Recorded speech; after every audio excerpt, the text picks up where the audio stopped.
Hello guys, I'm Malcolm.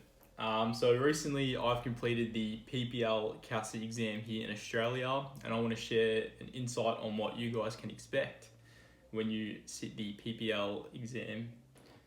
So I recently passed the PPL exam and I got 85%.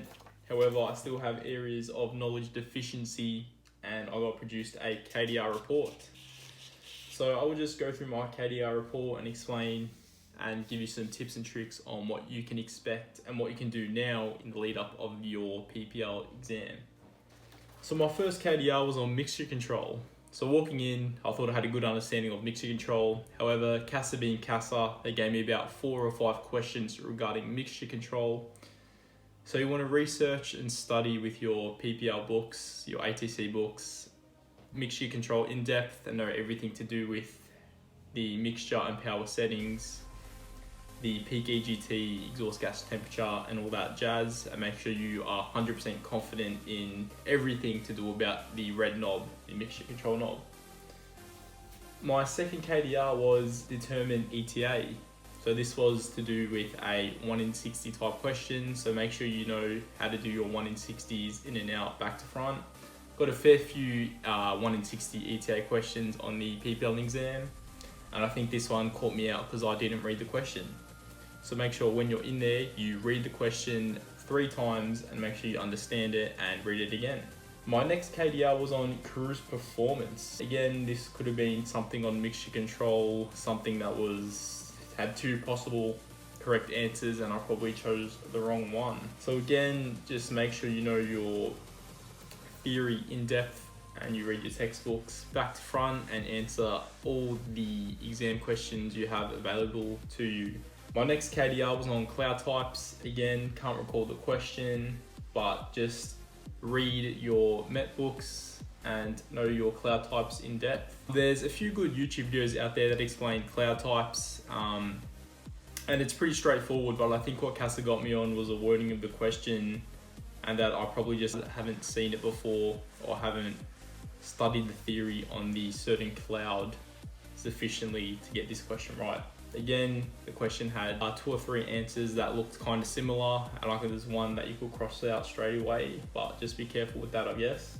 So my next KDR was interpret GPWTs. So these are wind charts that show the wind speed and strength as well as the temperature at certain altitudes. And this question was asking me somewhere in Australia, what is the wind speed? And it was lying in between 2 places in Australia, so it was a bit of a 50-50 guess, this one.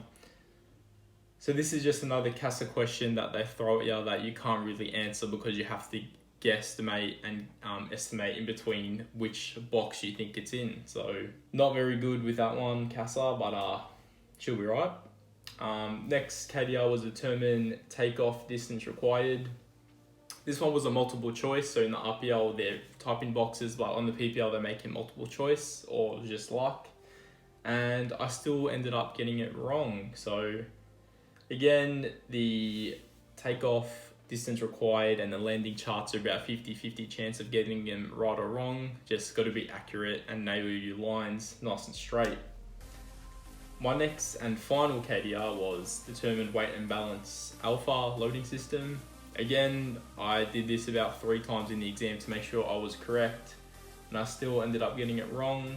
With Alpha, Bravo, and Charlie, I recommend watching Matt from PPE, Pilot Practice Exams. He has a good YouTube channel on explaining Alpha, Bravo, Charlie, and a bunch of other topics that people struggle with, as well as 1 in 60s. Just recommend watching him. That's how I learnt most of my stuff, and I've been passing all of my exams, so that's a good sign.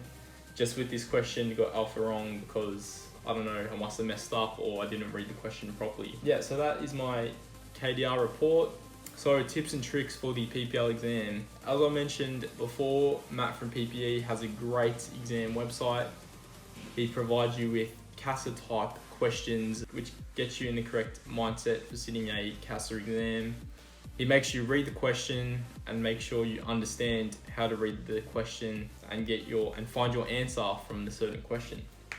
So utilizing Matt from PPE and the exam website will help you to achieve a pass in a Casa exam. These questions are very much like Casa's ones in the fact that you have to read the question and understand the content to get your answer, cross off the incorrect answers and nail down your correct answer. So the way I went into the PPL exam, I simply read my textbooks, my Bob Tate volume 1 and 2, highly recommend those books, and just read them night by night, get through them, understand. Don't just look at the question and learn through the questions, understand the theory behind the question and why that is actually the answer. And if you're struggling to read your textbooks, highly recommend watching YouTube, although you've got to be careful on if the information is correct or incorrect.